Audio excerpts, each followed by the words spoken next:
જય શ્રી રામ। હું છું આપણો રાજેશ કાળુભાઈ લીંબાણી।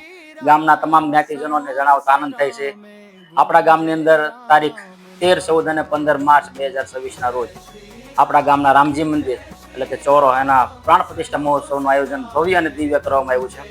આ આયોજન માટે ગામના તમામ જ્ઞાતિજનોએ, વડીલોએ, સુંદર વીરો દ્વારા બધાને આમંત્રણ આપવામાં આવ્યું છે।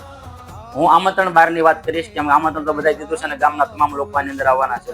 આ દિવ્ય અને ભવ્ય પ્રસંગને આપણે વધુ ઉજળો બનાવીએ। 500 વર્ષ પછી પ્રભુ શ્રી રામ અયોધ્યાના રામજી મંદિરની અંદર બિરાજમાન થયા।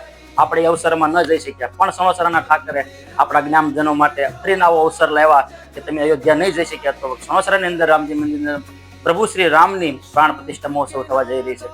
ગામના તમામ જ્ઞાતિજનોના સહયોગથી આવું ભવ્ય અને દિવ્ય મંદિર બન્યું છે। આપણા દાદા પરદાદાની હયાતીમાં કદાચ રામજી મંદિરની સ્થાપના થઈ છે, પણ આજના યુગની અંદર આજ હું અને તમે બધાની હયાતીની અંદર મંદિરની પ્રાણ પ્રતિષ્ઠા મહોત્સવ થઈ રહી છે અને ભૂતોના ભવિષ્યથી આવો અવસર વારંવાર ગામમાં આવતો નથી। આપણા બધાના કુળદેવી માતાજીના મંદિરોમાં આપણે ભવ્ય દિવ્ય ઉત્સવ ઉજવીએ છીએ, પણ આ તો સણોસરાનો ઠાકરનો ઉત્સવ છે। આપણે બધા ભેગા મળી ઉત્સવવાનો છે। હું રોજ જોઈ રહ્યો છું સોશિયલ મીડિયાની અંદર વિડીયો, બધા સમાજના આગેવાનો પોતાના સમાજને આહવાન કરી રહ્યા છે અને તમામ સમાજ પોતપોતાની જવાબદારી સંભાળીને સેવાના કાર્યો લઈ રહ્યા છે। રસોડાની વિભાગ હોય, પાર્કિંગ વ્યવસ્થા, યજ્ઞશાળા હોય, આ બધાની અંદર બધા પોતપોતાની સેવા સમજી લઈ રહ્યા છે કે આ કોઈનો નહીં, આ બધાનો પ્રોગ્રામ છે, સણોસરા ગામનો પ્રોગ્રામ છે, સણોસરાના ઠાકરનો પ્રોગ્રામ છે।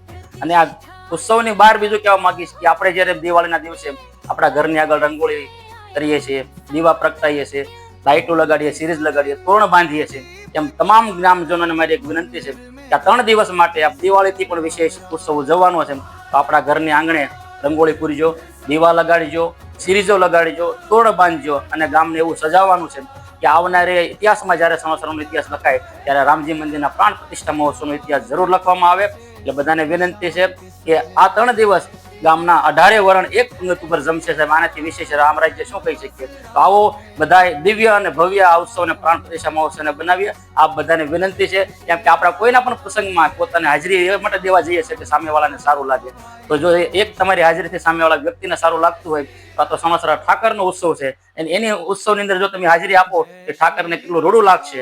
અને બીજું કે આ ઉત્સવની અંદર જેની પણ તન મન ધનથી સેવા આપી છે, 1 વર્ષની અંદર તારીખ યાદ રાખજો કે આવતી એ વર્ષની તારીખ આવે ત્યાં સુધીમાં તમને સણોસરાનો ઠાકર ડબલ ન આપે તો યાદ રાખજો કે સણોસરાના ઠાકરે તમને આપ્યું છે। જય શ્રી રામ। બધા પધારો, ઉત્સવને દિવ્ય અને ભવ્ય બનાવી। જય શ્રી રામ।